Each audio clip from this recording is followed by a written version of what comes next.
Words of Pope Benedict on his childhood. My parents had married late, and a Bavarian constable of my father's rank, he was a simple commissioner, was modestly paid. We were not poor in the strict sense of the word, because the monthly salary was guaranteed, but we did have to live very frugally and simply, for which I am very grateful. For thereby joys are made possible that one cannot have in wealth. I often think back on how wonderful it was that we could be happy over the smallest things, and how we also tried to do things for one another. How this very modest, sometimes financially difficult situation gave rise to an inner solidarity that bound us deeply together. Our parents naturally had to make sacrifices so that all three of us could study. We recognized this and tried to respond. In this way, this climate of great simplicity was a source of much joy as well as love for one another. We realized how much was given to us, and how much our parents took upon themselves. My mother was very warm-hearted, and had great inner strength. My father was more markedly rationalistic and deliberate. He was a reflective believer. He always understood clearly at the outset what was going on and always had an astonishingly accurate judgment. When Hitler came to power, he said, "There's going to be war, now we need a house." There was a good deal of moving around connected with my father's job as a constable. I have no personal recollection of my place of birth. We moved away when I was 2 years old. After that we were in Tutmoning, where the constabulary was quartered in what had formerly been the house of a cathedral provost.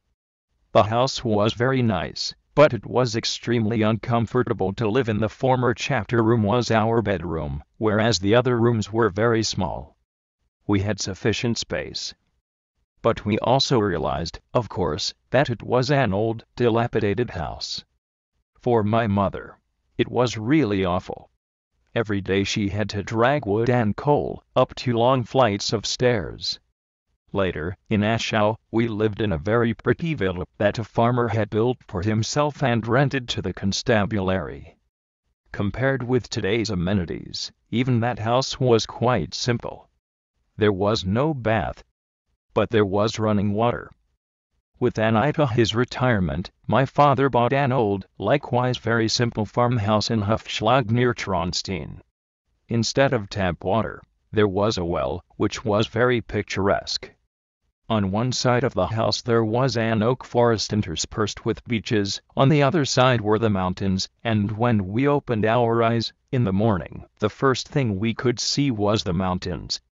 In the front we had apple trees, plum trees, and a lot of flowers that my mother had cultivated in the garden. It was a beautiful, large plot of ground. In terms of location it was heavenly. And in the old barns you could have the most marvelous dreams, and play wonderful games. It was an unexplored world. At bottom, it was impossible to discover everything about it, because it was so varied. There was an old weaving room in the house, because the previous owners had to all appearances been weavers. The rooms themselves were of the greatest simplicity, and the house, I believe it had been built in 1726, was on the whole in great need of repairs. The rain came in and so forth. But it was simply wonderful. It was a childhood dream. We felt altogether happy there even without comforts.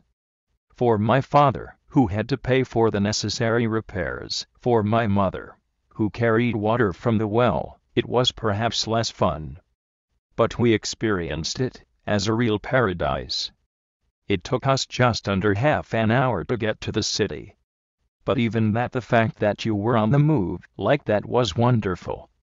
So we didn't feel at all the lack of modern amenities, but experienced the adventure, freedom, and beauty of an old house with its inner warmth. My father was a very upright, and also a very strict man. But we always sensed the goodness behind his strictness. And for that reason we could basically accept his strictness without trouble. From the very beginning my mother always compensated for my father's perhaps excessive strictness by her warmth and kindness. They had two very different temperaments, and this difference was also exactly what made them complementary. I have to say that it was strict, but there was still a lot of warmth and kindness and joy. That was augmented by the fact that we played with one another, even our parents joined in, and that music also had a bigger and bigger role in our family life. Music, after all, has the power to bring people together. My father was a very religious man. On Sundays he went to Mass at 6, then to the main liturgy at 9, and again in the afternoon. My mother had a very warm and heartfelt piety. On that point the two, again, were at one in different ways. Religion was part of life. The simple fact of praying together made it so there was prayer at all meals. Whenever our school schedule would allow it, we naturally also went to daily Mass, and on Sundays we went to church together. Later, when my father was retired, we generally also prayed the rosary. For the rest, my parents relied on the catechesis we received in school. My father also bought us things to read. There were magazines, for example, when we made our first Holy Communion. But there wasn't explicit religious education. It was given by family prayer and church attendance. Pope Benedict XVI, born Joseph Alois Ratzinger on the 16th of April, 1927, is the 265th and reigning pope by virtue of his office of Bishop of Rome, the spiritual head of the Roman Catholic Church, and as such, sovereign of the Vatican City-State.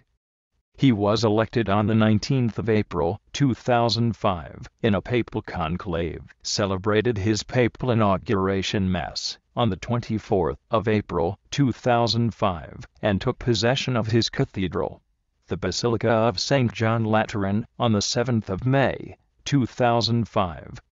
Pope Benedict XVI has both German and Vatican citizenship. He succeeded Pope John Paul II.